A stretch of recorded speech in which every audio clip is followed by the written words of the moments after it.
So I want to make this short video to run through the different positions that we have for our team this season. Most of the time we're going to be using this formation with two defenders, three midfielders, and one forward. When I showed this to the boys earlier, I showed it to them on a field that was rotated vertically. And so one of the ways that they remembered it is that the forward was the point of the star, the top of the star, and the left midfield and the right midfield were the sides of the star. The center midfielder is in the middle of the star, and the defenders are at the bottom. And although not part of the star, the goalkeeper is of course to the rear in front of the goal.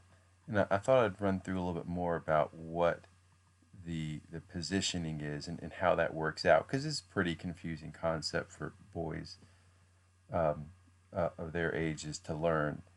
And so the defenders, obviously there's a left and a right, and their primary job is to defend, but they won't spend the entire game in the penalty box, which is just the larger box near the goal. So for the right defender, the right defender would move and cover roughly this area. Everywhere on the right side of the field, mostly in their half. For the most part, they won't cross the halfway line too far. But if the ball is down on the offensive end, we're trying to score on this goal, there's no need for the defender to be sitting back close to his goal. He should be pushed up more towards the middle so that there's not a big open space. And of course, the same thing goes for the left defender. The left defender is going to be in charge of this area. And there's a little bit of overlap here between the left and right defender. It's not as if they can never cross the halfway line and the right defender can't come over here. It's just they're primarily, the right defender will be on the right, the left defender will be on the left.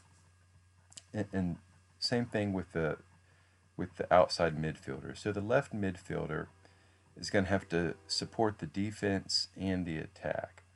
And he would roughly be in this area of the field.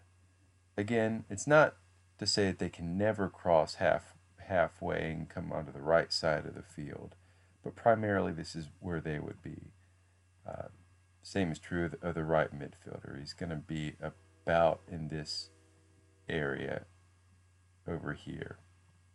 The center midfielder has got the most ground to cover of any player. Essentially everywhere in this area. He doesn't need to spend too much time on either side. He wouldn't need to be in his own goal all that much, but everywhere between the boxes, sort of box to box, is where the center midfielder is going to be. The forward, of course, has the primary job of trying to score goals. And so when we're attacking, the forward's going to be in this area of the field. And when we have the ball, of course, they want to get closer to the goal so that they can score. And so the forward's not going to want to spend a whole lot of time tracking back on defense or being way out wide, but they want to be in a position where they can contribute the most to the attack. And these positions are going to change as we would move down the field. So if we take a ball over here and the left midfielder is out here with the ball, the forward's going to want to be up front to collect a pass. The center midfielder is going to need to push up to support the midfielder to be available for a pass. The right midfielder is going to push up as well too, and the defenders are going to be there. So one of the important things to look for when players are on the field is to look for options to pass. And you want to at least always have two options. So here the left midfielder who has the ball has a number of options. He can pass it into the center to the center midfielder. He can pass it up top to the forward. And if he's blocked, he could maybe turn around and pass it to the defender. And so we've got a number of options and triangles here. It'd probably be pretty difficult for the boys right now to make a long pass to one of the other sides of the field. While that's an important skill to learn later, they really don't have the leg strength to pass it that far. And so I'm not really focusing on that, but instead looking at the easier passes that they can make on the ground to their teammates. And so what you can see here is a number of triangles. There's a triangle here. So if the ball is passed to the forward, he can pass it around through there. If the midfielder were to pass it back to the defender, there's a triangle here. So when each player has the ball, they don't just have one option, they should have at least two options to pass it. Now, of course, the center midfielder is going to have the most options to them. Passing it forward here, passing it out to the left midfielder, passing it outside to the right midfielder, or backwards. And so the center midfielder is going to always have to move to make themselves available to pass or to receive passes from their teammates and make other passes going forward. And the center midfielder is often going to be the first option for any of his teammates. If the defender has a ball, then typically his best options are center midfielder and outside midfielder. Same thing over here from the right. His best options are center midfielder and outside midfielder. And one of the reasons it's a good option for him to pass it to the center midfielder is that once the center midfielder has the ball, he has a lot of options. He can pass it to the right, to the left, pass it to the center. And so there's maybe some more opportunities to score. And of course, if he's got the ball, the right midfielder and the left midfielder don't have to stay in line with him. It's not as if they're all three in a line. They have to stay together. The left midfielder is going to move up sometimes. The right midfielder might move up too. If we're being more aggressive and more attacking, we're going to have better chances to score if we've got more players closer to the goal to take shots. And so he's got three really good options here he can make a pass to. And of course, if we were to move up that far, we'd want the defenders to be moving up as well. And one of the reasons is if we lose the ball here and one of their teammates starts coming down the field, we've got defenders that are ready to deal with it.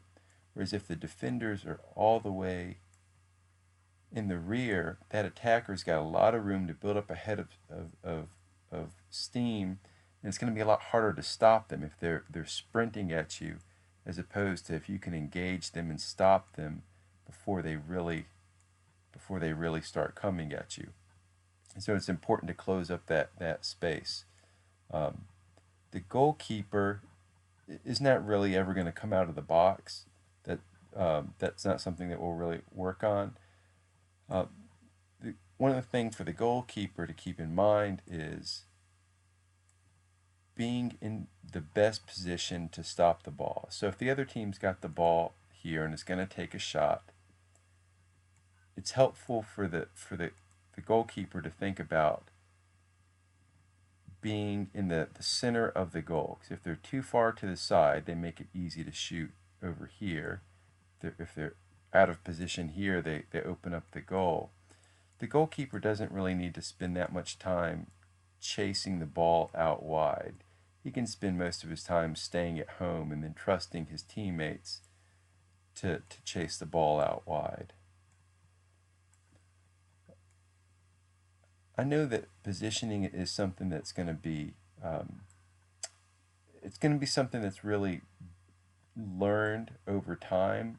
I don't think that watching this video is necessarily gonna make everything click for them, but hopefully this will be helpful to you, be helpful to the kids to get a better grasp of what their responsibilities are and how they can help the team out by staying in their positions. So for example, I think one of the things that that we're seeing a lot is the forward dropping very deep, which means when the ball comes out to a midfielder, there's no one to pass to. There's not any option. So oftentimes there's just sort of an aimless kick up the field because there's no option to pass it to. Um, and so the forward needs to stay available to get the ball. And likewise, another problem that we'll deal with is oftentimes a defender can get caught way up the field wanting to get involved in the attack, which can maybe just lead one defender back, um, which can be a difficult job if you've got two two attackers coming at you. It's really tough for one defender to really be able to stop them by themselves, and so um, and so this will help. That's something that we'll work on. And maybe one last thought is something that I've told the boys a number of times, and I'm not sure if it was confusing, is telling the defenders to oftentimes not be so wide. Yes, they're right and left defenders, but they don't need to be left over there and right over here. Um, that doesn't really stop a whole lot when people are coming right down the middle of the field. And so they can push in tight together. A more compact defense is going to be much more difficult for the other team to get through. Certainly a lot more difficult than if they're spread wide, where we've got one defender that's in the center and one that's out wide, and they're not really going to be involved in the play. If they're both close in when the other team is attacking, that makes a lot of sense. In general, when we have the ball, it makes sense for our midfielders to spread out and our defenders to spread out to make themselves available for passes. When we lose the ball, it makes sense for us to get more compact to make it easier to defend. So the center midfielder dropping back. As you can see, that's um, a pretty good defensive lineup if we're all compact at that point. But that's a difficult transition for the boys, moving from attack to defense. I don't expect that's something that's going to necessarily click this season, but in general, that's something that I will be pointing out to them. So I hope this was helpful. Thanks.